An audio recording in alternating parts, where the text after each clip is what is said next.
স্বামী বিবেকানন্দের কয়েকটি অনুপ্রেরণামূলক বাণী আজ আমি আপনাদের সামনে তুলে ধরার চেষ্টা করছি। স্বামীজি বলেছেন, যেখানে হিংসা সেখানে সত্যের আলো ঢুকতে পারে না। হিংসা হলো আত্মার শত্রু, একে জয় করলেই শান্তি লাভ হয়। হিংসা হৃদয়কে বিষিয়ে তোলে, প্রেম তাকে নির্মল করে। যে সত্য জানে সে হিংসা করে না। হিংসা দুর্বল মনের সৃষ্টি। তিনি বলেছেন, প্রেম ও করুণার দ্বারাই হিংসা দূর হয়।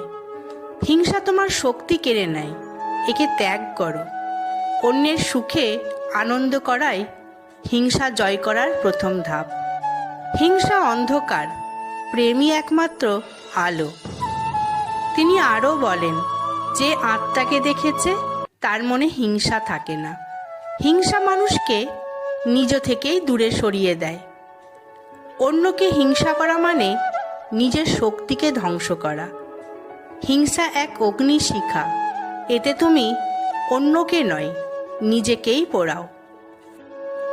স্বামীজি বলেছেন, সত্যিকারের ধর্মে হিংসার কোনো স্থান নেই। যতদিন হিংসা থাকবে ততদিন মুক্তি নেই।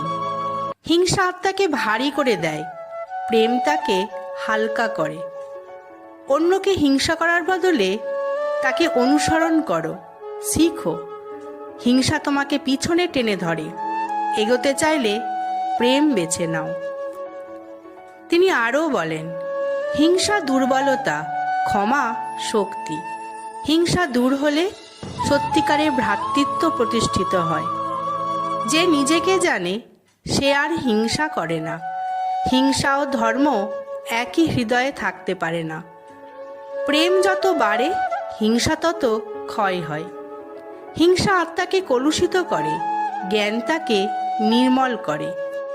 আমার ভিডিওটি আপনাদের কেমন লাগলো অবশ্যই একটি কমেন্ট করে জানাবেন, আর আমার চ্যানেলটিকে সাবস্ক্রাইব করবেন। ধন্যবাদ।